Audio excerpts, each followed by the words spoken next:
Bitter criticism. Today reading, I don't remember. Let's read the Pepe Escobar article. Drinking a Stellar Trois.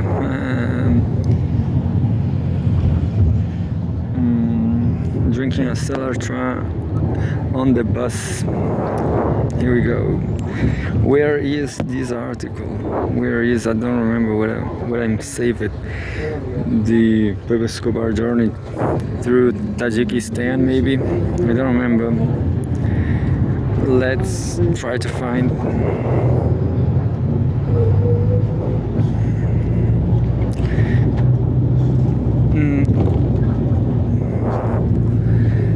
Not finding. I'm going to the Pepe Escobar Telegram, right to Pepe Escobar Telegram.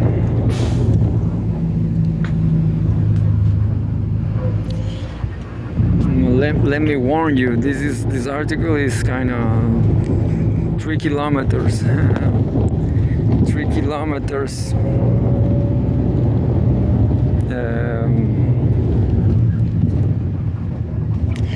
But if there's another article, there's a fresh article. I'm going to take this article written in Mandarin. No, thanks. There's an article from guancha.cn. Let's read it.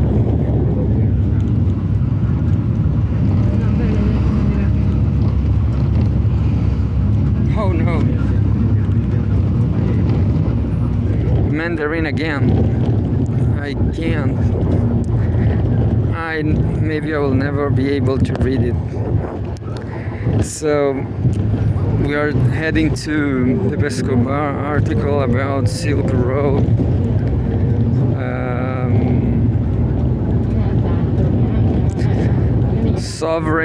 Sovereignista something.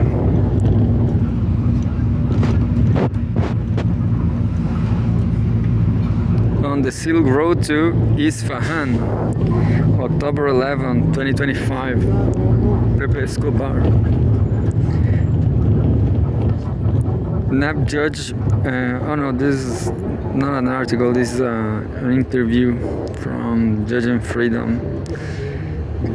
It's hard to find an English article.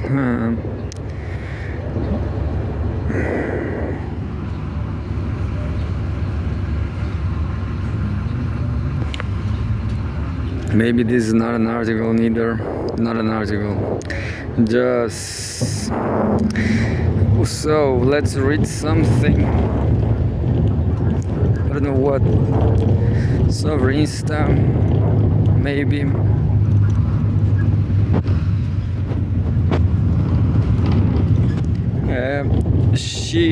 Chijoji, My Journey to the West. A celestial travelogue through the western regions of China by Silk Road pilgrim Pepe Escobar on Sputnik. On the road in Xinjiang, Xuanxiang, the itinerant Buddhist monk, has got to be one of the most extraordinary figures in history. He certainly is regarded as such in China.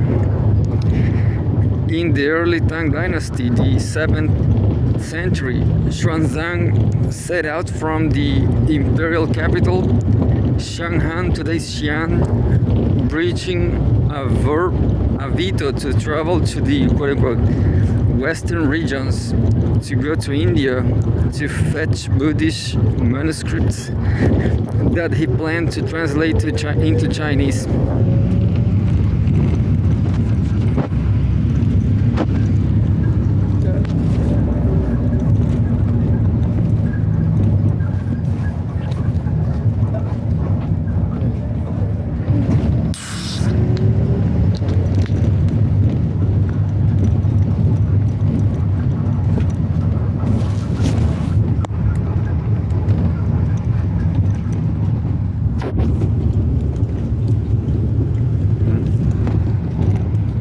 try to drink fast.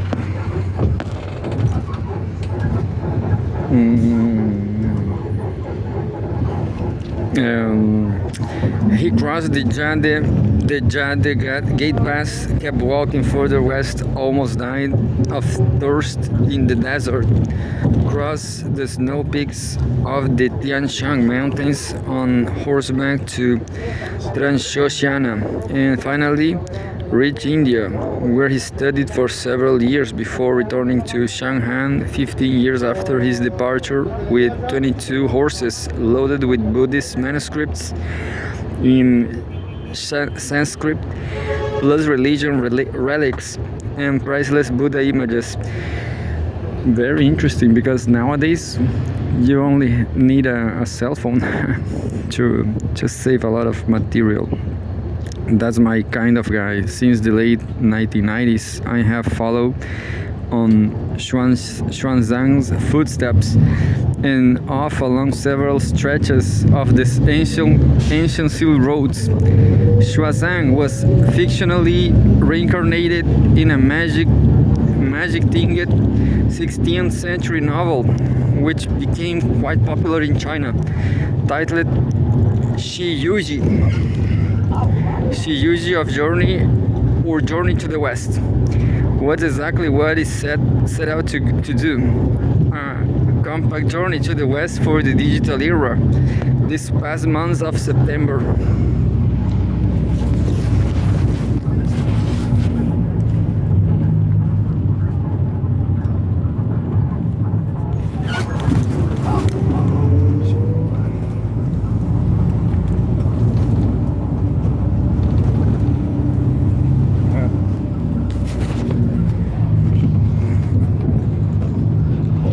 And here we go. Chilean roads, not the best ones.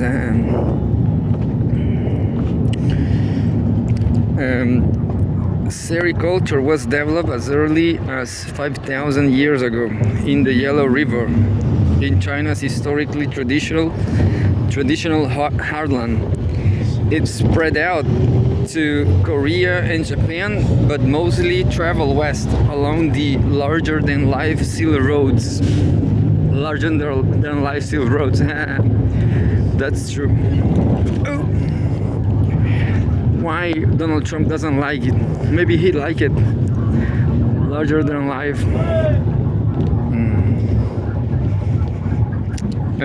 The start of the Silk story is shrouded in historical mist. It is widely accepted in China that under the reign of Emperor Wu Di in the 2nd century BC, special envoy Zhang Qian was twice dispatched to the quote-unquote vast regions to the west of China on a business mission.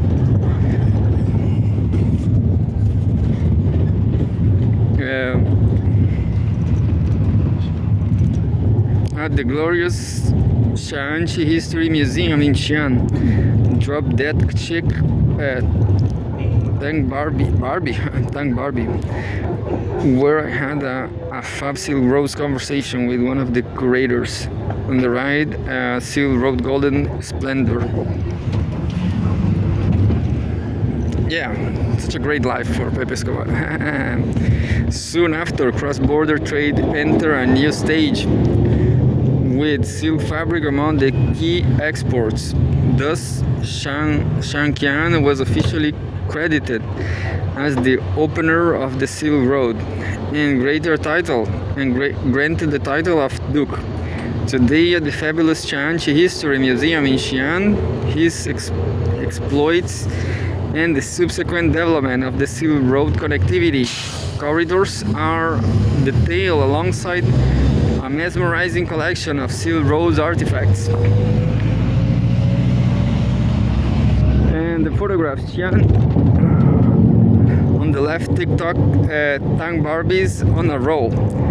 On the right, happiness is a bowl of perfect yummy Muslim quarter. The Silk Road, actually a maze of roads, started in Chang'an, the old imperial capital, today's Xi'an. Then it headed west through the spectacular gorges of the Wei River to the garrison city of Lanzhou. At the eastern end of the Exi corridor, north is the Gobi Desert, south is the snow-covered peaks of the Qilin Shan. The road keeps going from oasis to oasis all the way to Yumenguan, the Jade Gate Pass, which mark the western limit of China. And Lanzhou on the left, downtown dancing in the streets. On the right, the flying horse of Gansu, the epitome of Chinese bronze craftsmanship. It's kind of beautiful, it's kind of Picasso style. And for a Silk Road pilgrim like this, foreign correspondent, this is the trip of a lifetime, combined with the journey further west to Xinjiang. I've tracked the original Silk Road before, and that's my 5th time in Xinjiang. Yet those journeys were in the late 1990s and the 2000s combined. Combined now. That makes it the first trip in 10 years, and the first after COVID. A lot of roads from the tropical India Sea to the far north. This is not even China, this is Russia.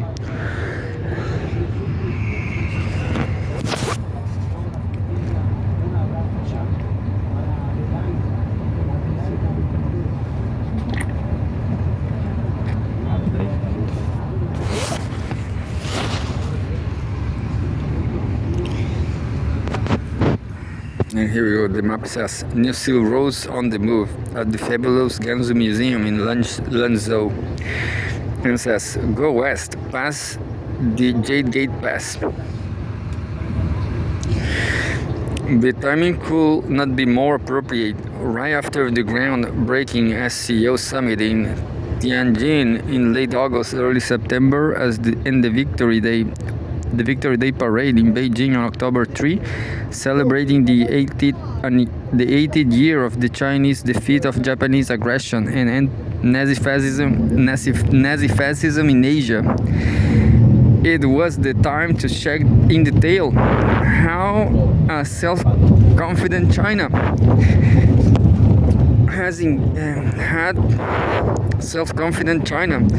had engineered its development to the West, boosted by the quote-unquote Go West campaign launched in 1999. That also coincided with the 70th year of the establishment of the Xinjiang Uyghur Autonomous Region. The whole of Xinjiang was engulfed in 70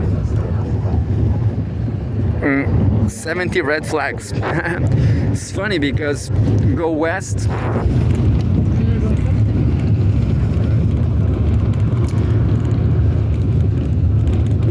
could be just the new Silk Road. Yeah, definitely, just like the Silk Road, Go West.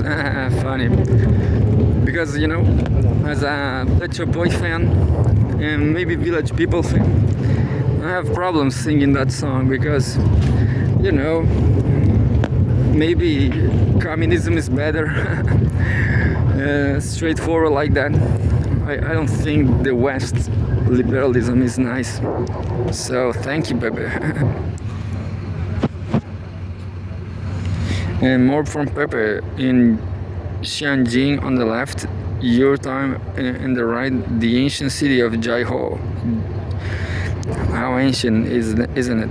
Xinjiang on the left, on the north Northern Silk Road from Aksu to Kucha. On the right, Northern Silk Road, cotton fields, no slaves, no victims of genocide. Interesting, yeah.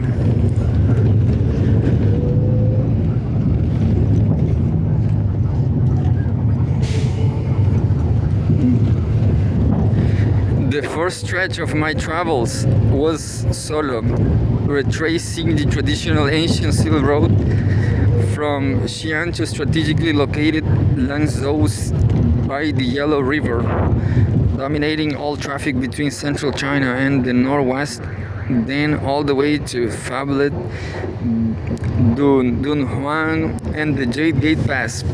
I made a deal with a local taxi driver to spend the day visiting the pass, including the remains of the Han Great Wall. He loved the notion of a lone foreigner riding his taxi into the deep desert.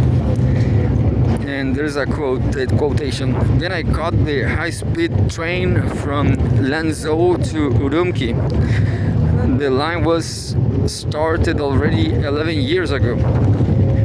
The high-tech capital of Xinjiang to join a Chinese Uyghur production team and start shooting a documentary of on the road in Xinjiang, end quote.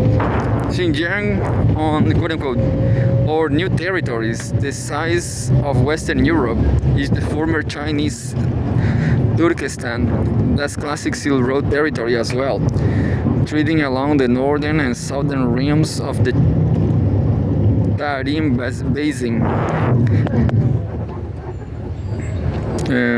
One of the most extraordinary geographical hotspots on Earth. At the center lie the ever-shifting sands of the mighty Taklamakan Desert, surrounded by three mountains ranges, the Tulkumchan, the Tian Shan, and the Pamirs. We started by following the Northern Silk Road from the key oasis of Turfan to the high-tech hub Urumqi, all the way to Kucha, crossed the Taklamakan Desert to the Southern Silk Road, and proceeded across key oases such as Yutian and Khotan, all the way to the immensely venerable oasis of Kashgar.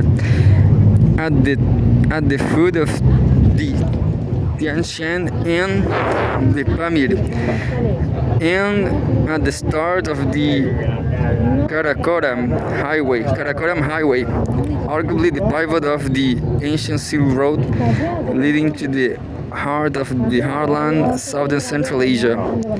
Countless caravans perish over centuries in the sands of the Taklamakan. Quote unquote, you can get it, but you won't get out. This is just like the Atlantic or any ocean.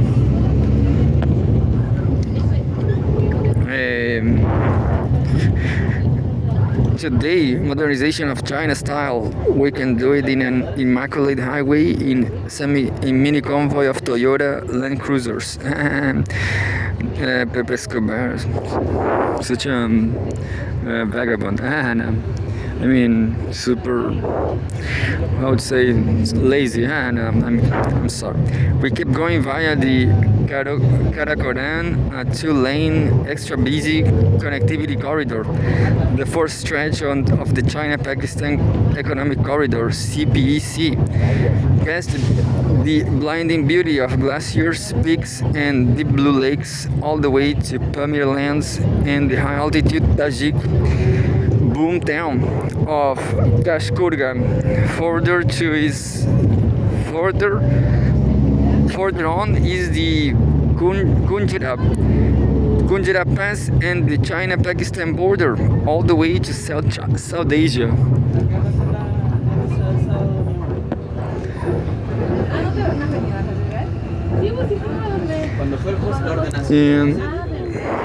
To the west, the main historical Silk Road is subdivided in three key Chinese borders with Tajikistan, Kyrgyzstan, and especially Kazakhstan.